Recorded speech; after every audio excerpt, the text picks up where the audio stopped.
Hi everyone, welcome back to my channel. This is going to be another Acid Archives video. This is my 8th entry in the series started by Dom from the YouTube channel Seeking a Thread. I've created a playlist where you could find the other 7 videos I created for this thread. Also, here's a link to Dom's playlist that he has over 170 videos people have created. Dom asks you to show a record from your collection that is in the Acid Archives book, talk about the record, and read the Acid Archives review. So that is what I'm going to do.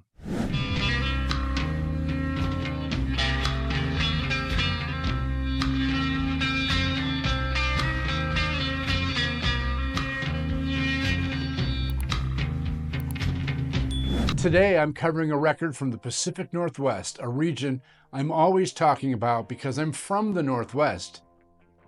It's Heaven's Gonna Be a Blast by Wilson McKinley. This was released in 1972. It's page 354 in the Acid Archives book. As many of you know, I collect rare Northwest psychedelic rock, folk, and garage records, and this one definitely sits in that zone, both musically and geographically. I'm still on the hunt for a few elusive ones. Here are 5 of the most current Northwest psych rock records that I'm looking for. This is featured in the June issue of Record Collector News magazine.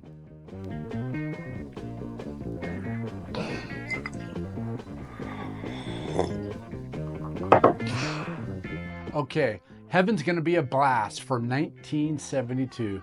Let's start with this amazing cover. It's printed with neon day glow ink that glows under black light.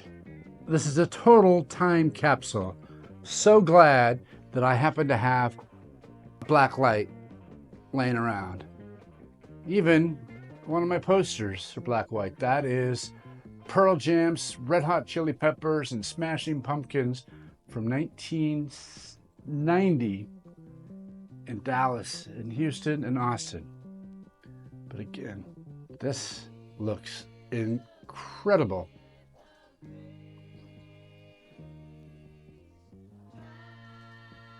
The back reads, "Once I was standing at the crossroads, now I'm only smiling because he made us free. So then I fell in love with Jesus, and I wish I had the words to tell you how I feel. Now I know heaven's gonna be a blast and we'll never cry no more. It'll be like a warm summer day sent from Almighty God." The Wilson McKinley. So this is like a poem in the back of the cover, but in red are the song titles. The label is cool too. It was released on a small private label called Voice of Elijah Incorporated, catalog number 29005. It was pressed in the United States in 1972, and like most of their records, self-produced and privately distributed. Wilson McKinley was a band based in Spokane, Washington. Spokane is about as far away from Seattle as you can be and still be in Washington State. There is nobody in the band named Wilson McKinley. By the time this album was made, the band consisted of Mike Messer, lead guitar and vocals, Randy Wilcox, guitar and vocals, Tom Slip, drums and percussion, Jimmy Bartlett, bass and lead vocals. They started around 1968 as a secular acid rock band in Spokane and had a 7-inch single. They went to LA to try to make it big for a while, and while in LA, they recorded under the fake name the California Poppy Pickers for Alshire Records. That label made cheap, budget-priced copycat LPs of 60s pop hits. Great covers, great tracks. I want to get them all, and they're pretty cheap. These guys were the band behind one of those albums, Honky Tonk Woman, from 1969.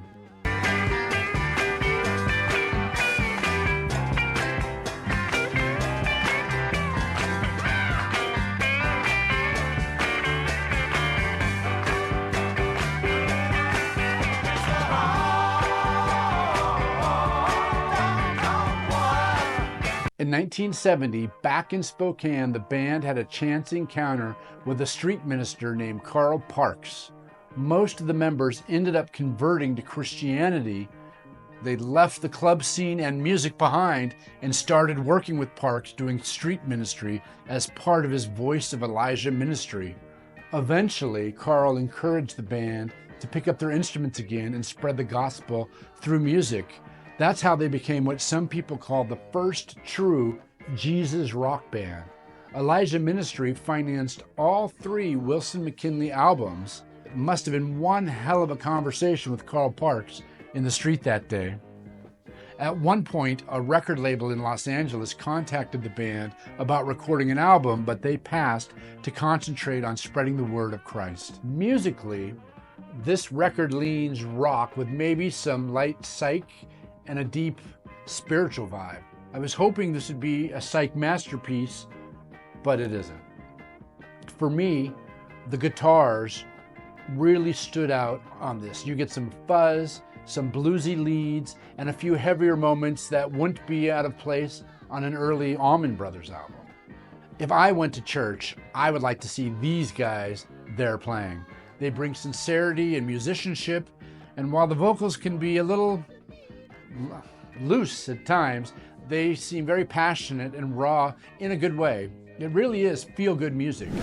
Production-wise, definitely lo-fi. The studio engineer had never mixed a rock record before, and it shows. The mix is a bit out of whack, the bass can overpower everything, and the vocal EQ is a little weird. It feels like a private press, because it is. This isn't a great album, but it's good. It's a nice album. I'm a little biased because of my Northwest rock obsession. Honestly, the more I listen to this album, the more I'm enjoying it. It's a grower. It's not something that blows you away on first play, but it does get under your skin. Let's go through the album track by track. I also gave each track a rating out of 5, just based on my personal listening. Side A, Standing at the Crossroads. A nice opener, good groove to it, the bass really jumps, and there's some solid guitar playing. I give this a 3.1 out of 5.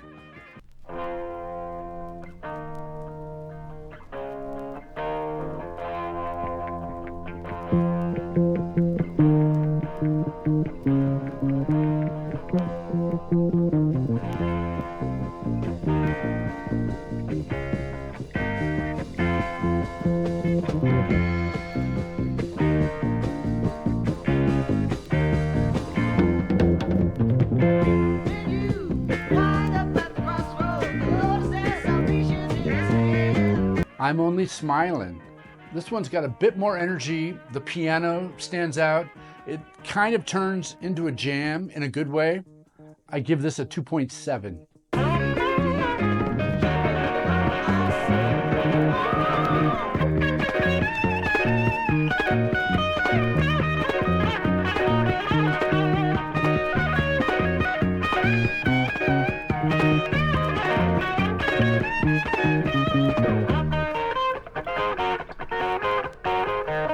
He Made Us Free. A little more gospel and feel, but still pretty rocking. The guitar here reminds me a bit of the Allman Brothers.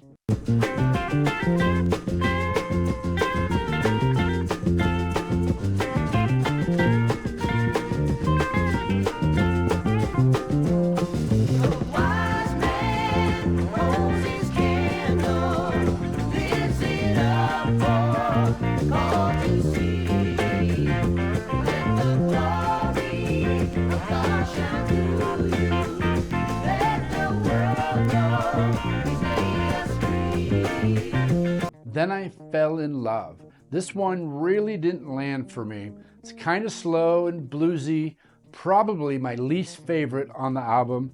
I give that a 2.5.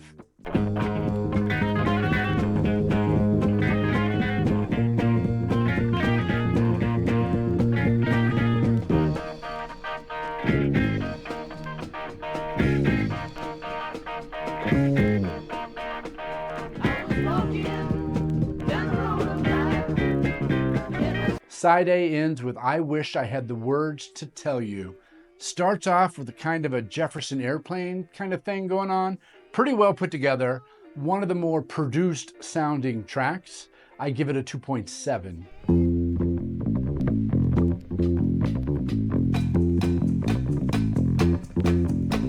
Wish I had the words to tell you how Jesus set us free. Oh, the heart is strong for you and me. Side B, Heaven's Gonna Be a Blast. This is more what I was hoping for. Fuzz guitar, some attitude. It is the title track to the album, Heaven's Gonna Be a Blast. It's got a bass solo and a drum solo. What else could you ask for? I give it a 3.1.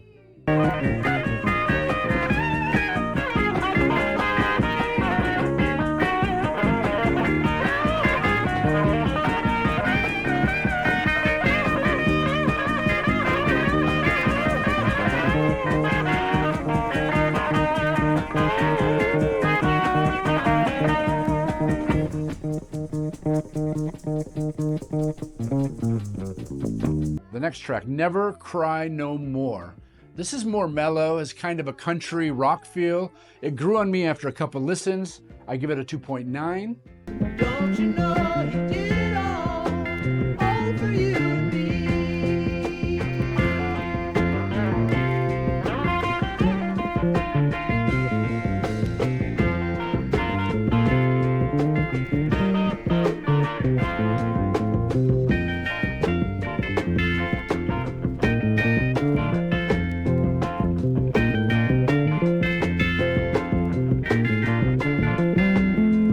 A Warm Summer Day. Starts with piano, really laid back. It felt good listening to it. And it's got a really nice guitar solo as well. I give this a 3.0.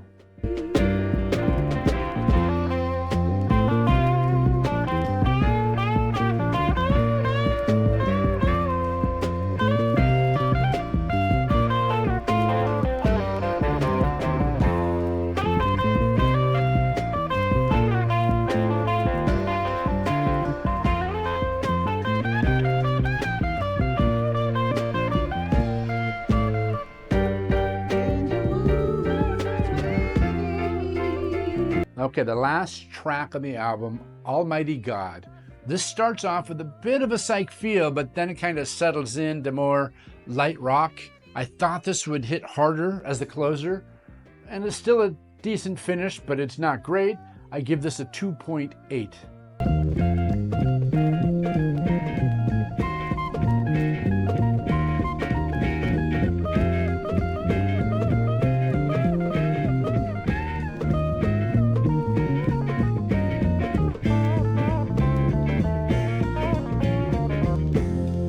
Now let's hear what the Acid Archives has to say.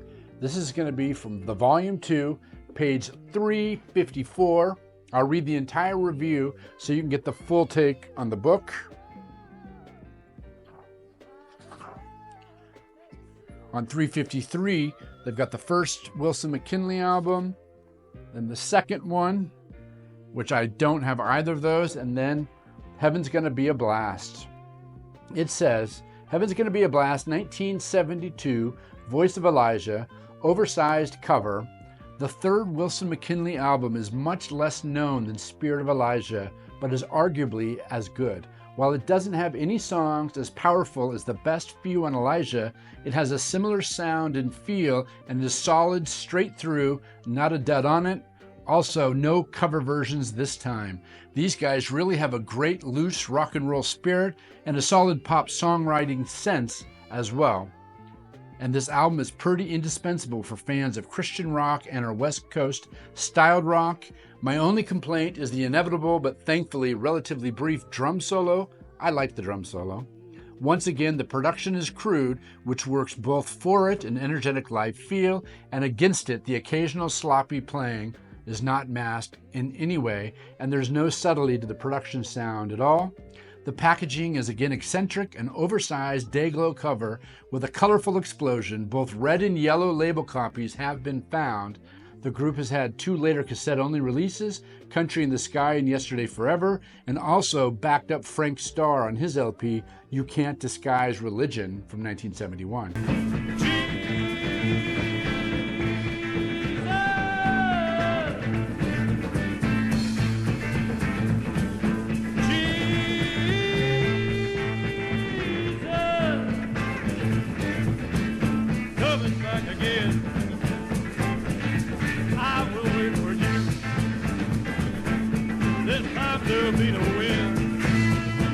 Pre-conversion, some members appeared on a late 60s exploitation LP by the California Poppy Pickers. As mentioned above, a few different career-spanning CD compilations exist for the band and may offer a good entry point.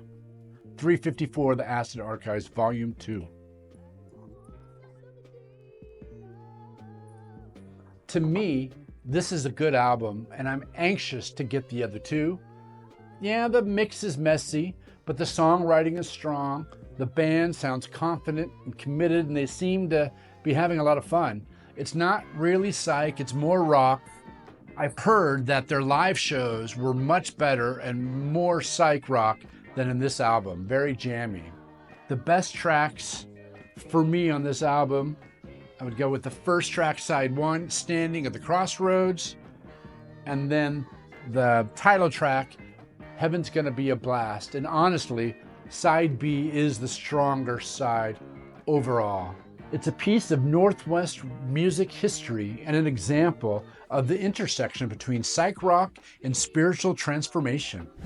Thanks for watching. Let me know what you think of Wilson McKinley, or if you've ever come across their earlier records. Don't forget to like, comment, and subscribe, and check out the Acid Archives playlist if you want to see more of these videos. This has been Acid Archives number 8. I'll see you in the next one.